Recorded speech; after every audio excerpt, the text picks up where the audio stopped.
आज का समाज, आज की स्थितियां कैसी हैं। हमारे बच्चों की सबसे बड़ी उपलब्धि भी, सबसे बड़ी चिंता भी ये है कि वो इंटरनेट के दौर के पैदाइशी बच्चे हैं। हमारी जनरेशन वो है जिसने सारे चेंजेस को देखा। हम लोग दुनिया के सबसे रोचक जनरेशन के लोग हैं, जो मेरी जैसी उम्र के लोग हैं, 40-50। मैं 50 का हूं, आप तो 40-30 के लग रहे देखने में। तो मतलब जो 40-50-55 की उम्र के लोग हैं, इतनी इंटरेस्टिंग जनरेशन इस दुनिया के इतिहास में कोई नहीं है जितनी हमारी है। हम जब पैदा हुए तो टेलीविजन आने वाला था। टेलीविजन हमारे दौर में 1975 में पैदा हुआ भारत में। टेलीविजन से लेकर फिर कलर टीवी, फिर वीसीआर, वीसीपी, वहां से होते होते फोन जिसमें घुमा घुमा के फोन करना पड़ता था। फिर थोड़े अच्छे फोन होने लगे, वायरलेस होने लगे। मोबाइल फोन पहली बार जिसमें इनकमिंग आउटगोइंग 16 रुपए पर मिनट हुआ करती थी। वो ऐसे फोन बटन वाले जिनसे आप कील भी ठोक सकते हैं, ऐसे फोन हुआ करते थे। कितने साल के बाद पहली बार स्मार्टफोन आने शुरू हुए। फिर पता लगा कि फेसबुक भी कुछ होता है, फिर पता लगा व्हाट्सएप भी कुछ होता है, फिर पता लगा कि रोबोटिक्स भी होने लग गया है, फिर पता लगा आर्टिफिशियल इंटेलिजेंस भी होने लगी है। और आज हम उस बिंदु पर आ चुके हैं। मुश्किल से 2 साल की बात है, मशीनें अंतिम रूप से इंसान को हराने वाली हैं, हर मामले में हराने वाली हैं। जो जो खुशफहमी हम सबको है वो सब खत्म होने वाली है बहुत जल्दी। मैक्सिमम 2 साल का समय है। अभी एआई आ गई है। जिस दिन एजीआई ठीक से आ गई, एजीआई का मतलब है आर्टिफिशियल जनरल इंटेलिजेंस, और एआई की दुनिया के सबसे बड़े धुरंधर सैम ऑल्टमैन ने कल ही एक इंटरव्यू दिया, कल या परसों में, और कहा है कि चैट जीपीटी 4, जिसको आप बहुत बड़ा समझ रहे कि कमाल हो गया है, वो अगले 2 साल बाद हास्यास्पद मानी जाएगी। वो प्रिमिटिव किस्म की टेक्नोलॉजी है, इतनी हास्यास्पद मानी जाएगी कि इतना भद्दा काम भी क्या हमने किया था कभी। और आज हम चैट जीपीटी को देख के दंग रह जाते हैं। कुछ भी करना हो, फोटो बनानी हो, वीडियो बनाना हो, रिसर्च करनी हो, कुछ भी करना हो, आप चैट जीपीटी को ठीक से प्रॉम्प्ट दीजिए। मतलब मैंने कई बार ऐसा करके देखा। एक विषय पर रिसर्च करनी है, पहले मुझे दिन भर लगता था 24 घंटे रिसर्च करने में, अब 24 सेकंड लगते हैं। वो सब कुछ करके देता है। और आज से 2 साल बाद ये प्रिमिटिव होने वाला है, आदिम होने वाला है। उसके बाद तो पता नहीं क्या होगा। इस दौर में जो बच्चे पैदा हुए, जिनको जेन जी और पता नहीं क्या क्या आजकल हम बोलते हैं, जनरेशन जी है, जनरेशन वाई है, हर 5-7 साल में चेंज हो रही जनरेशन आजकल। ये किस दौर के बच्चे हैं? ये पैदा होते हैं, जैसी माँ थोड़ी परेशान है, बाप परेशान है, खट से उसको मोबाइल फोन दे दिया, ये टेलीविजन पे लगा दिया कोई अच्छा सा टीवी चैनल जिसपे वो सब आ रहा है, राइम्स आ रही है, अच्छी अच्छी वीडियो के साथ आ रही है, कार्टून फिल्म आ रही है। और बच्चे को पता लग गया कि एक मेरा बाप है, एक मेरी माँ है, और एक इन दोनों से ज्यादा इंटरेस्टिंग एक और है, ये बड़ा सा, इसमें हमेशा बढ़िया चीजें आती हैं। ये तो कभी कभी गुस्सा करते हैं, ये वाला ज्यादा अच्छा है। तो टीवी पे ज्यादा उसको मजा आने लगता है। अब रात को सो रहे वहां तो टीवी भी नहीं, तो फिर फोन दे दिया, फिर बच्चा फोन में। कई बच्चे आजकल ऐसे हैं जो किताब जब पहली बार देखते हैं, किताब पे ऐसे ऐसे करते हैं, क्योंकि वो जिस दौर के बच्चे हैं उनको अखबार पे, किताब पे, इतना ही नहीं, दीवार पे ऐसे करने लग जाते हैं, टेबल पे ऐसे करते हैं कि बड़ी क्यों नहीं हो रही टेबल, क्योंकि वो क्या कर रहे हैं, उसी दौर के बच्चे हैं। ये तो मजे की बात है कि अच्छा फोन है, माँ की चिंता कम, बाप की चिंता कम हो गई, फोन दिया, हम मस्त हो गए। लेकिन साथ में और क्या क्या आता है। इन बच्चों का खेलने का मन नहीं करता, क्योंकि इनके पास खेल से ज्यादा रोचक चीजें हैं। मुझे अच्छे से याद है कि हमने पहली बार 5वीं-6ठी क्लास में जाके ऊट पटांग चीजें पढ़नी देखनी शुरू की थी स्कूल में। पहले क्या है, पेरेंट्स हैं घर में, पेरेंट्स के होते हुए हिम्मत नहीं हो सकती, ना दिमाग में कुछ आता था। स्कूल गए, हर स्कूल में क्या होता है, एक आध बच्चा होता है जो नेता होता है क्लास का, जो कहीं कहीं से ज्ञान लेके आता है और सारे बच्चों में डिस्ट्रीब्यूट करता है कि भैया तुम तो बच्चे हो, तुम्हें नहीं पता दुनिया कैसे चल रही है, ये है असली चीजें। तो मुझे याद आता है कि शायद 6ठी-7वीं क्लास में पहली बार हमारी क्लास का एक छठा हुआ बच्चा था, कुछ किताब लाया था, कुछ फोटो वोटो थी उसमें ऊट पटांग सी, हम सब ने देखी, हम समझ भी नहीं पाए कि ये सब क्या है, पर ये हमें पता लगा कि इसको देखने से आदमी बड़ा माना जाता है, स्मार्ट माना जाता है। लेकिन तब भी क्या था कि एक रिसेस में, एक कोने में जाके 2-3 लोग बैठ के देख रहे हैं, और जैसे टीचर दूसरी जगह से भागे वापस। और इतना ही एक्सपोजर हमारा हुआ करता था। 12वीं क्लास हो गई, कॉलेज में आ गए, उसके बाद भी वैसा एक्सपोजर नहीं था कि आप बिगड़ने के लिए हमेशा तैयार हैं, ऐसा नहीं है। दुनिया बहुत कंट्रोल किस्म की थी, रेगुलेटेड किस्म की थी। अब इंटरनेट की दुनिया है। आप जितने भी स्मार्ट माता पिता हों, आपके बच्चे आपसे ज्यादा स्मार्ट हैं। और अगर आपको लगता है कि आप इंटरनेट और मोबाइल और डिवाइसेस में उनका मुकाबला कर पाएंगे, तो आप बच्चे हैं, नहीं कर सकते। वो हमारे बस की बात नहीं है, संभव नहीं है। आप टाइप करते हैं मैसेज, एक एक उंगली ऐसे करते हैं, ऐसे करके आपको जैन टाइप करना है, जे, फिर देखा ए कहां, AIN, और वो फोन पे ऐसे टाइप करते हैं सामने देखते हुए, और गलत नहीं होता है, एक एक की सही दबाते हैं। आप उनसे मुकाबला करने का सोचते हैं, आपको प्लेटफॉर्म पता भी नहीं होंगे, वो उन प्लेटफॉर्म पे जाते हैं। 5 साल का बच्चा जब स्कूल जाने लगता है, उसी समय उसको पता लग जाता है कि क्या चीजें दुनिया में है, जो पहले पता लगती थी 15 के आसपास की उम्र में, 13 के आसपास की उम्र में। फोन आपने सुधे ही रखा है ताकि हमें परेशान कम करे। फिर वो फोन में पहली बार सर्च करता है कुछ, अभी उसको ये नहीं पता कि सर्च हिस्ट्री डिलीट कर सकते हैं, तो बाप पकड़ लेता है, पिटता है बच्चा। फिर उसका स्कूल का फ्रेंड बताता है कि नहीं, इनकॉग्निटो जाना है। अगली बार से बच्चा स्मार्ट हो गया है। 6 साल का बच्चा स्मार्ट है, इनकॉग्निटो में वो सब देख रहा है जो आप नहीं चाह रहे थे, और जो आप देख रहे थे लेकिन आप नहीं चाह रहे थे कि वो देखे। बच्चा है, छोटा बच्चा है, उसका एक्सपोजर का लेवल सोच के देखिए। ये हंसी मजाक में मैं कह रहा हूं, लेकिन बात की गंभीरता को देखना है। 6, 7, 8 साल के बच्चों का वो एक्सपोजर लेवल है जो पहले 14, 15, 16 की उम्र में होता था। मेडिकल साइंस इस बात को मान चुकी है। मैं जितनी बातें कोट कर रहा हूं, मैं हवा में कोट नहीं कर रहा हूं, मेडिकल साइंस की रिसर्चेस के बेस पे कोट कर रहा हूं।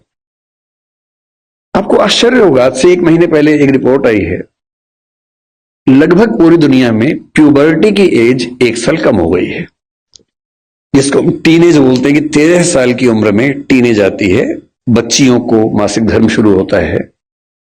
दुनिया भर में उसकी एज 1 साल कम हो गई है, और ये ऐसे नहीं हो गई है, ये एक्सपोजर से होती है। लड़के भी जल्दी मैच्योर हो रहे हैं।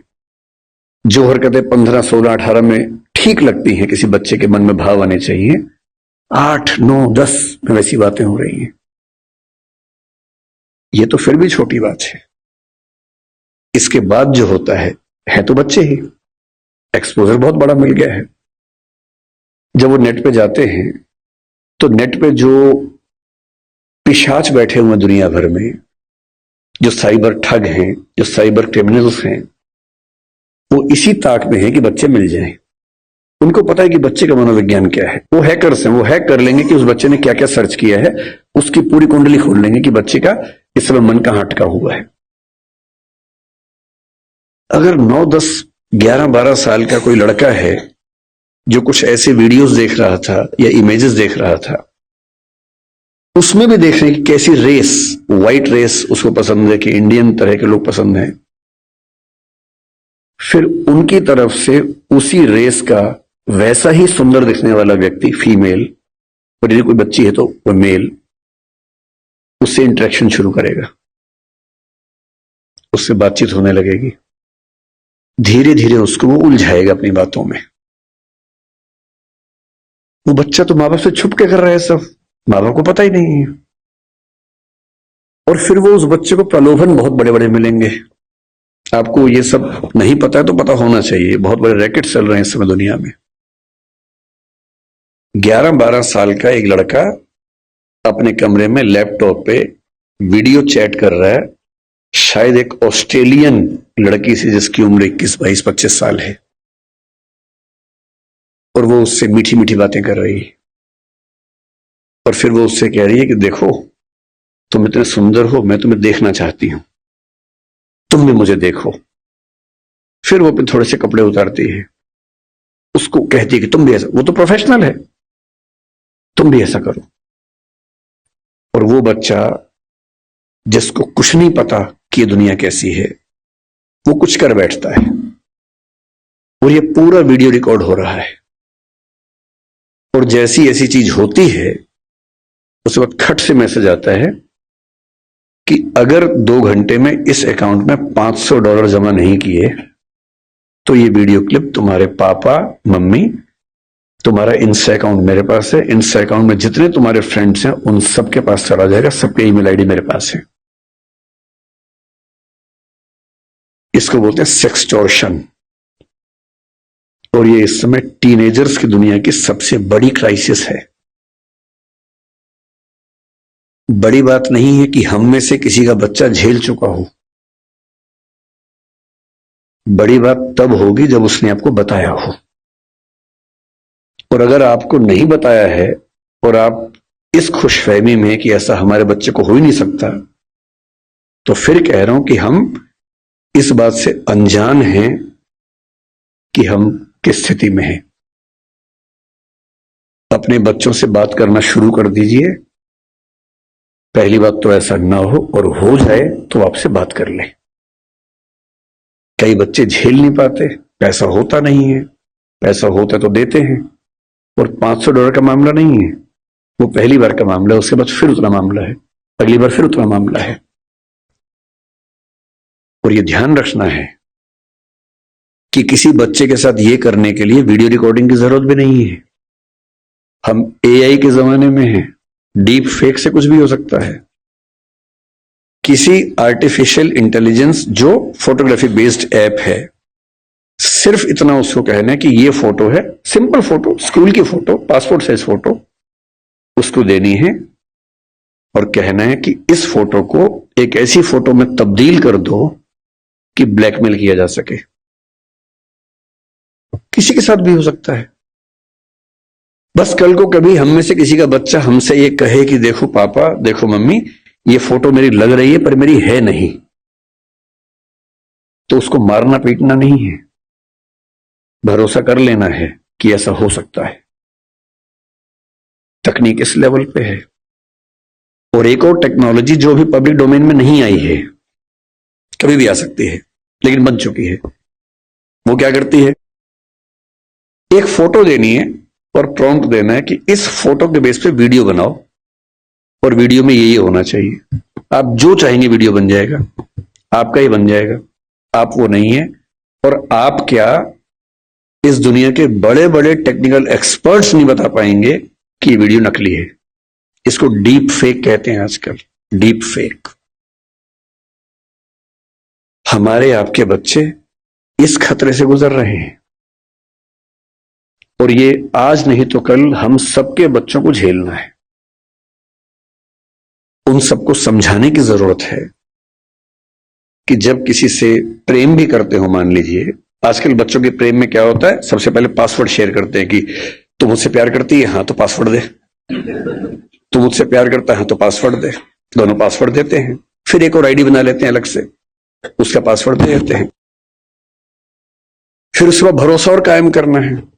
फिर रात को 2 बजे जब पेरेंट्स सो चुके हैं फिर वीडियो कॉल करते हैं, भरोसा करती है हाँ, तो फिर कपड़े उतार वीडियो कॉल पे। ये खेल शुरू हो जाता है। अपने बच्चों को समझाना है दुनिया का कोई भी इंसान कितना भी भरोसेमंद हो, ऐसी गलती ना करे।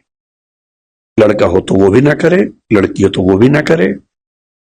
और ये हमारी पीढ़ी निकल गई है, हमें नहीं पता कि ये भी खतरे होते हैं। हमारी पीढ़ी में ये सब खतरे थे ही नहीं, हमने कम से कम ये सब नहीं झेला। हमारी पीढ़ी में ये था कि गलती से आप कहीं हैं, नहा रहे हैं, किसी ने देख भी लिया, फोटो नहीं खींच सकता था।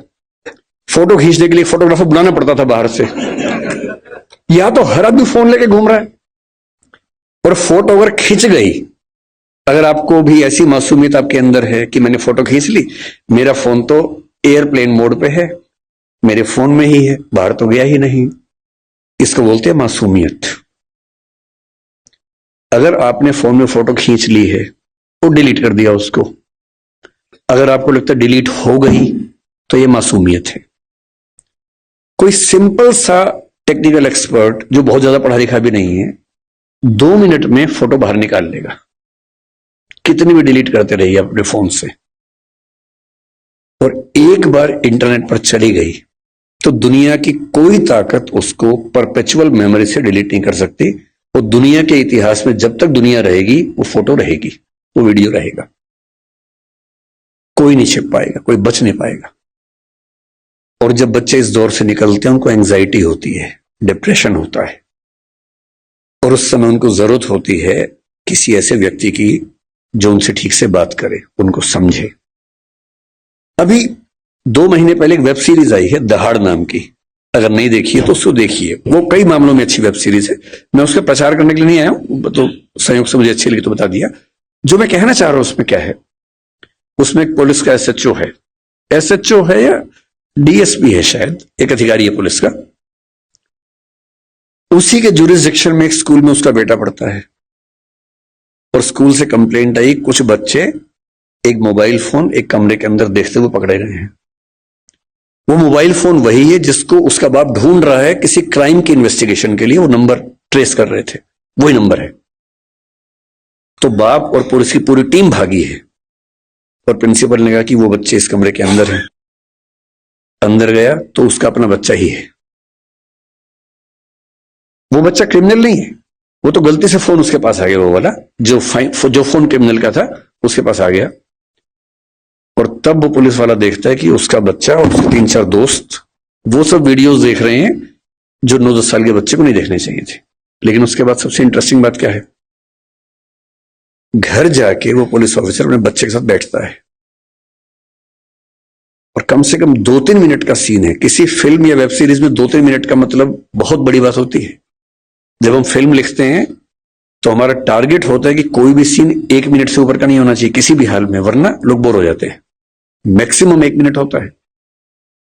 2-2.5 मिनट तक एक थीम पर बात चल रही है, इसका मतलब डायरेक्टर चाह रहा है कि यह बात ठीक से पहुंचे।